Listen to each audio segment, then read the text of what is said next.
Assalamualaikum warahmatullahi wabarakatuh anak-anak.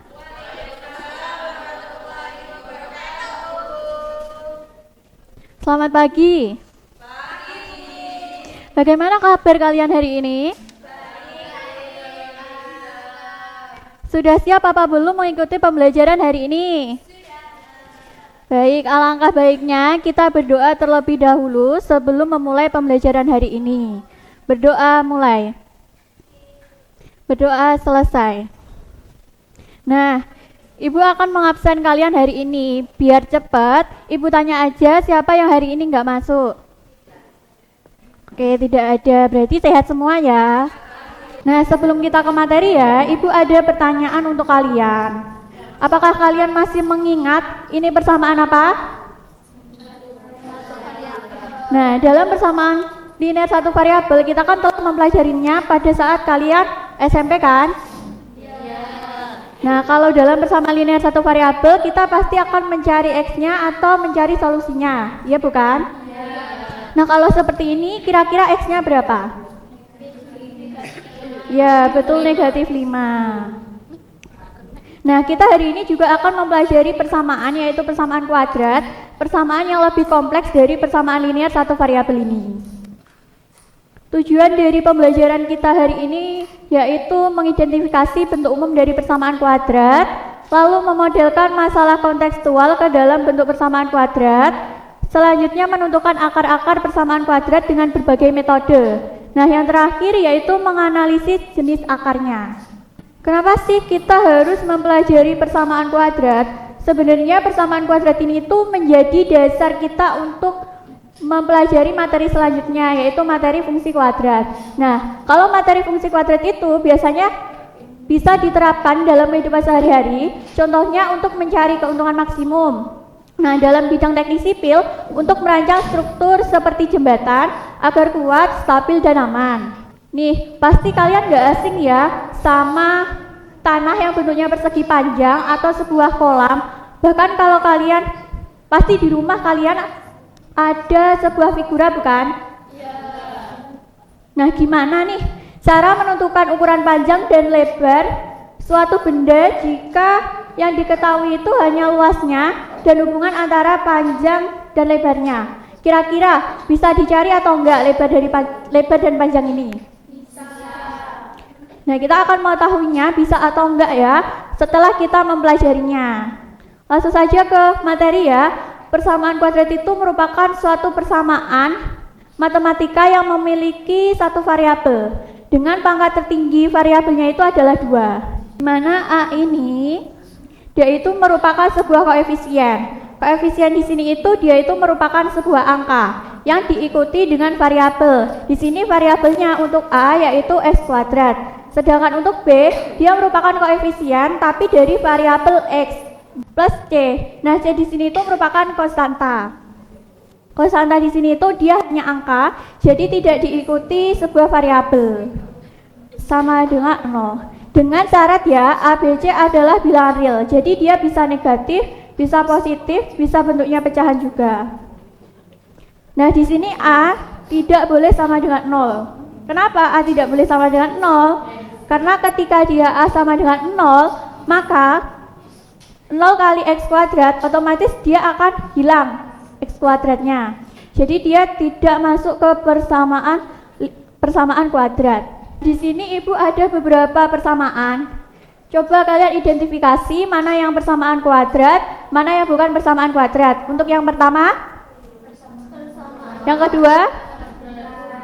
Kenapa bukan persamaan kuadrat? Ya, betul.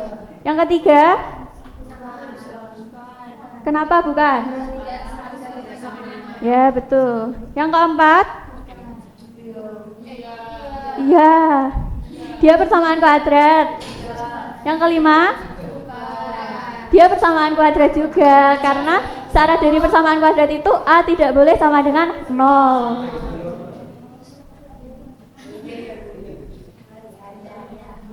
Nah, sama seperti persamaan linear satu variabel, dalam persamaan kuadrat kita juga mencari penyelesaiannya atau solusi dari x-nya ini. Ada 3 metode. Yang pertama faktorisasi, yang kedua melengkapi kuadrat sempurna, Lalu yang ketiga, rumus kuadrat, menggunakan rumus kuadrat. Kita akan langsung membahas yang faktorisasi. Nah, faktorisasi di sini itu adalah cara mengubah suatu bentuk aljabar menjadi bentuk perkalian beberapa faktor, sehingga jika dikalikan kembali menghasilkan bentuk yang semula. Nah, dalam faktorisasi itu ada dua bentuk ya. Jika A-nya sama dengan 1, maka bentuknya akan x kuadrat plus bx plus c sama dengan 0. Bisa ditulis menjadi x plus x1 dikali x plus x2 sama dengan 0. Dengan x1 sama x2 ini itu merupakan dua bilangan yang jika dijumlah sama dengan b dan jika dikali sama dengan c. Nah, yang kedua bentuknya jika a tidak sama dengan 1, maka ax kuadrat plus bx plus c sama dengan 0 bisa ditulis menjadi ax plus x1 dikali ax plus x2 per a sama dengan 0. Nah, dengan syarat x1 sama x2 ini itu juga merupakan dua bilangan yang jika dijumlah sama dengan b, tapi jika dikali dia itu sama dengan a kali c. Langsung saja kita ke contoh yang pertama. Sebuah bingkai foto berbentuk persegi panjang memiliki panjang 2 cm lebih panjang dari lebarnya. Jika luas bingkai foto tersebut adalah 24 cm persegi, tentukan panjang dan lebar bingkai foto. Nah, kita misalkan dulu nih, misalnya lebarnya kita misalkan dia jadi variabel x. Lalu panjangnya kan dia lebih panjang 2 cm dari lebarnya kan. Jadi otomatis dia jadi x plus 2 cm. Lalu luasnya 24 cm. Nah, kita kan tahu ini itu dia bentuknya persegi panjang. Rumus persegi panjang sendiri kan panjang kali lebar ya. Kita tulis aja panjang kali lebar sama dengan luasnya yaitu 24. Lalu kita substitusikan saja panjangnya x plus 2, lalu lebarnya x. Jadi x plus 2 dikali x. Kita kali pelangi saja ya. X kali x 2 kali x. Nah, jadinya kan ini x kuadrat plus 2x sama dengan 24. Lalu kita ubah dia ke bentuk umum persamaan kuadrat. Jadinya kita pindah ruaskan yang 24 jadi negatif. Lalu baru kita cari nih dua bilangan yang ketika dikali hasilnya negatif 24 dan ketika ditambah hasilnya 2. Kira-kira gimana nih cara mencarinya? Ada yang udah tahu? Oke, jadi kalau kalian masih bingung ya, kita bisa mencari faktor-faktor dari 24 ini. Faktor dari 24 itu berapa? 1, 2, 4.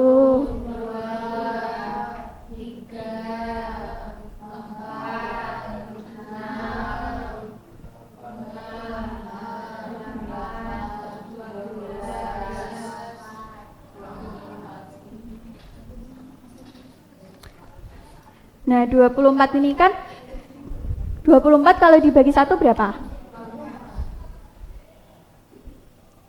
Kalau dibagi 2? 12. Kalau dibagi 3? 4. Kalau dibagi 4? 6. Kalau dibagi 6? 4. Kalau dibagi 8? 3. Kalau dibagi 12? 1. Oke nih, kita cari nih. Kan ini dia positif ya B-nya. Kalau dia B-nya positif berarti dia pasangannya ini, misal ini ya, dia yang lebih besar itu harusnya tandanya positif. Jadi yang kecil itu negatif. Negatif 1 ditambah 24 kira-kira berapa? 23. Berarti bukan ini kan, soalnya dia B-nya 2. Negatif 2 ditambah 12. 10. Negatif 3. 5. Negatif 4. 2. Nah, jadi ketemu nih faktornya, dia itu negatif 4 sama 6. Tulis aja X plus 6 dikali X min 4. Nah, dari sini kita tahu bahwa X-nya itu kan dia ada 2, yaitu X plus 6 sama dengan 0 dan X min 4 sama dengan 0. Nah, dari sini kan kita tahu bahwa X-nya yaitu berapa? Kalau dari sini? 4. Nah, karena kita kan mencari ukuran, nih ukuran lebar sama panjangnya, berarti kan nggak mungkin negatif ya. Jadi penyelesaiannya itu cuma X sama dengan 4. Lalu kan kita tahu dari awal yang diketahui itu lebarnya itu X. Kita langsung masukkan saja, berarti lebarnya itu 4 cm. Nah, panjangnya itu X plus 2. Berarti kita substitusikan saja 4 plus 2 sama dengan 6. Selanjutnya nih ada metode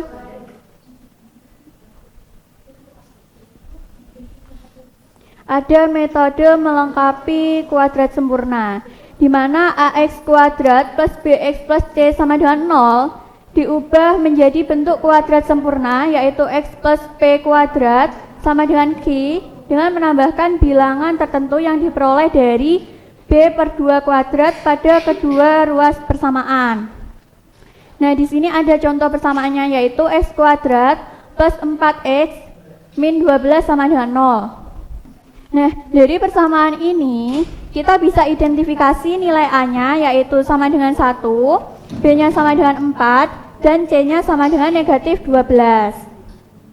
Langsung saja kita cari nilai dari B per 2 kuadrat. Kita masukkan saja, kita substitusi nilai 4-nya. 4 dibagi 2, 4 per 2 kuadrat sama dengan 2 kuadrat sama dengan 4. Nah, setelah kita mengetahui bahwa nilai dari B per 2 kuadrat sama dengan 4, kita bisa langsung mengerjakan ini. Nah, kita pindah ruaskan dulu negatif 12-nya ke ruas kanan, jadi positif 12. Nah, setelah itu kita bisa langsung menambahkan 4 ke 2 ruas ya, kepada kedua ruas. Jadi X kuadrat plus 4X plus 4 sama dengan 12 plus 4.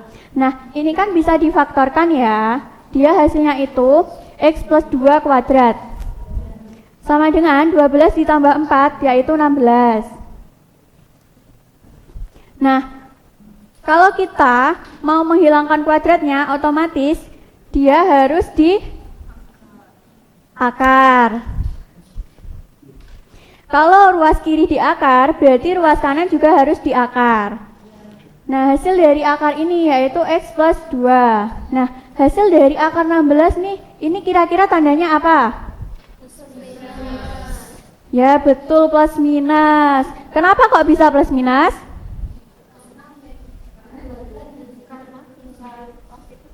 Ya, betul, karena 4 kali 4 sama dengan 16, dan negatif 4 kali 4 juga 16. Nah, kita bisa menulis, berarti solusinya juga ada 2 nih, karena dia kan plus minus ya. Kita tulis saja X plus 2 sama dengan 4, atau X plus 2 sama dengan negatif 4. Bisa langsung kita operasikan saja, seperti operasi penjumlahan biasa. 4 dikurangi 2 sama dengan 2, dan negatif 4 dikurangi 2 sama dengan negatif 6. Jadi X-nya itu ada 2, yaitu 2 dan atau negatif 6. Yang ketiga, metode terakhir yaitu rumus kuadrat. Cara mencari X1 dan X2-nya itu, kita memiliki rumus yaitu negatif B plus minus akar dari B kuadrat min 4AC per 2A. Nah, B kuadrat min 4AC ini, dia merupakan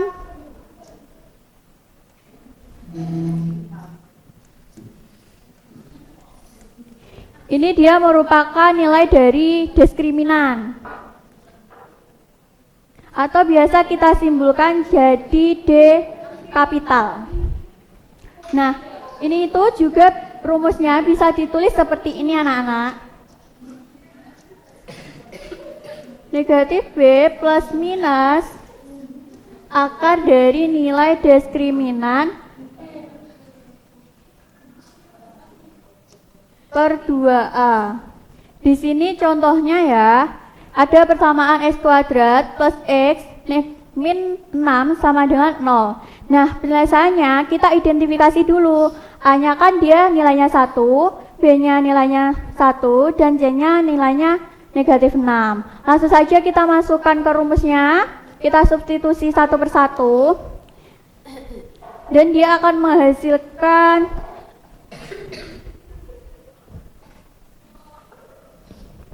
negatif 1 plus minus akar dari 25 per 2. Nah, akar dari 25 itu kan dia sama dengan 5. Berarti dia jadinya negatif 1 plus minus 5 per 2. Nah, karena dia plus minus berarti dia itu ada 2 juga. Yang pertama S1-nya yaitu negatif 1 plus 5 per 2. Dimana negatif 1 ketika ditambahkan dengan 5 dia hasilnya 4. Dan 4 dibagi 2 hasilnya 2. Nah, yang kedua dia 5-nya yang negatif. Jadi negatif 1 dikurangi 5 per 2 sama dengan negatif 6 per 2 sama dengan negatif 3. Jadi X-nya itu ketemu 2 atau S-nya itu juga negatif 3.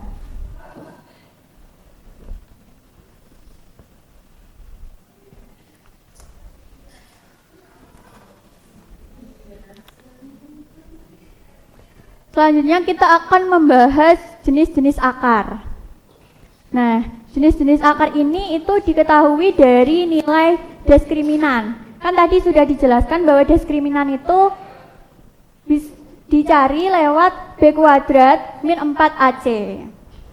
Nah, dari diskriminan ini kita itu bisa mengetahui jika diskriminannya lebih dari 0, maka persamaan itu memiliki 2 akar real berbeda.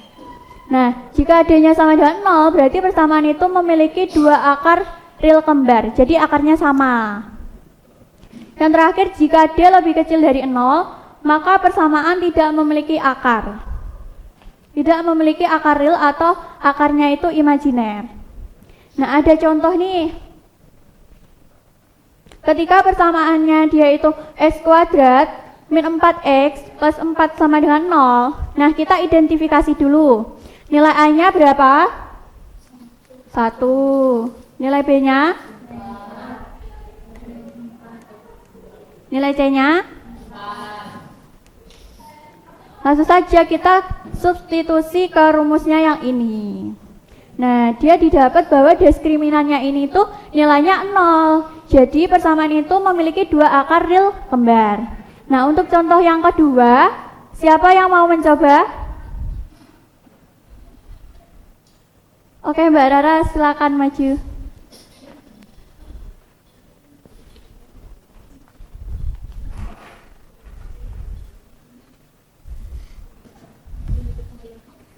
Oke, sudah selesai ya Mbak. Tunggu dulu, terima kasih Mbak Rara karena sudah mau menjawab ke depan. Ini Ibu ada sedikit reward karena Mbak Rara sudah berani menjawab ke depan. Nah, jadi jawaban dari Mbak Rara ini benar, nilai diskriminannya itu yaitu 64. Karena di sini D-nya lebih dari 0, maka persamaan memiliki 2 akar real berbeda.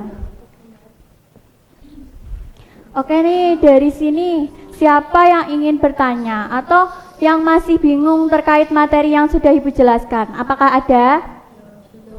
Oh, belum ada. Berarti pada pintar semua ya, pada mengerti. Agenda kita selanjutnya yaitu berkelompok. Ibu akan membagi kalian menjadi 3 kelompok. Nah, sebelum kita berkelompok, pasti kalian udah bosen ya dari tadi materi. Ibu ada ice breaking. Nanti Ibu praktekkan terlebih dahulu, terus kalian ikutin ya. Ibu hitung ya, 1, 2, 3. Tangannya ke kanan, digerak-gerakkan.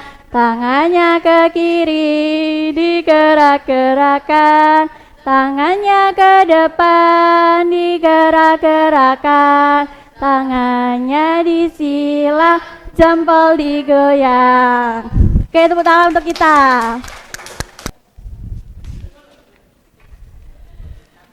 Nah, langsung saja ya Ibu bagi.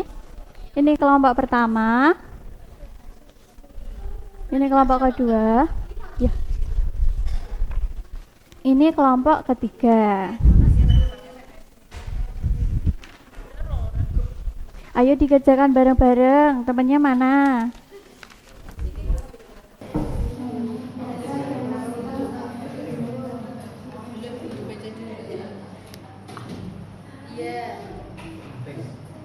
Yang ini gimana? Nah, yang ini dia ditentukan dulu. Nah, yang ini dia itu mencari level faktoran, lalu bisa dicari lalu Oke, udah selesai apa belum nih anak-anak? Sudah. Baik, untuk sesi selanjutnya yaitu presentasi. Setiap kelompok dikasih satu orang untuk maju ke depan. Nah, di sini di LKPD kita memiliki sebuah permasalahan, yaitu di SMA N1 Banyuwangi melaksanakan pentas seni tari gandrung yang ditampilkan oleh 5 siswa. Lebar dari panggung pentas seni tersebut 2 meter kurang dari panjangnya dan luasnya yaitu 24 meter persegi. Dari permasalahan tersebut didapat persamaan berikut, yaitu X kuadrat min 2X min 24 sama dengan 0. Nah, pertanyaannya di nomor 1 ini, berdasarkan persamaan tadi, tentukan nilai X menggunakan metode pemfaktoran. Kemudian tentukan panjang dan lebar panggung tersebut. Nah, dari kelompok 1, dia X-nya ketemu berapa? Nomor 1 6 atau negatif 4. Nah, kalau untuk panjang dan lebarnya ketemu berapa? Panjangnya 6 dan lebarnya 4. Oke, kita lanjut ke kelompok 2 dengan menentukan menggunakan metode kuadrat sempurna. X-nya ketemu berapa? X-nya ketemu 6 atau negatif 4. Oke, kalau untuk panjang dan lebarnya? Panjangnya 6 meter, lebarnya 4 meter. Oke, kalau dari kelompok 3 dia menggunakan metode rumus kuadrat. X-nya ketemu berapa? 6. Kalau panjang dan lebarnya? Nah, ini kan persamaannya sama ya, tapi dia menggunakan metode yang berbeda-beda. Tetapi tetap saja dia diperoleh X-nya sama dan panjang lebarnya itu sama dia jawabannya. Jadi metode di sini itu tidak berpengaruh untuk hasilnya. Bisa digunakan untuk semua persamaan ya. Nah, selanjutnya yang nomor 4 nih. Mencari nilai diskriminannya. Dari kelompok 1 jawabannya berapa? 100. Kelompok 3? 100. Nah, karena dia lebih dari 0 berarti maka persamaannya Memiliki dua akar real dan benar. Terima kasih yang sudah mengklarifikasi hari ini. Selanjutnya kita akan mengerjakan quiz nih. Nah, silakan keluarkan HP kalian dan bisa langsung kalian scan saja ya.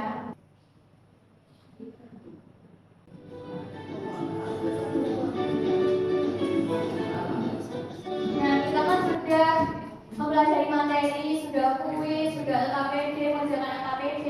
Sekarang saatnya kita menyimpulkan. Hari ini kita mempelajari permasalahan itu dapat dinyatakan dalam bentuk model matematika berupa persamaan kuadrat, yaitu bentuknya menjadi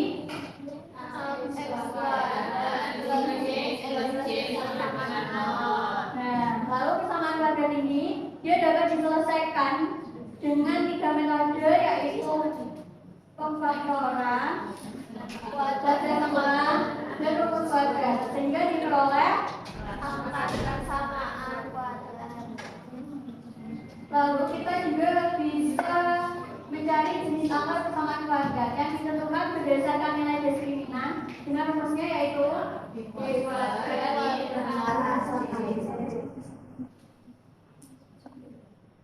Nah, sebagai penguatan nih, Ibu kasih tugas kalian, bisa langsung dicatat saja ya. Nanti minggu depan Ibu periksa satu persatu.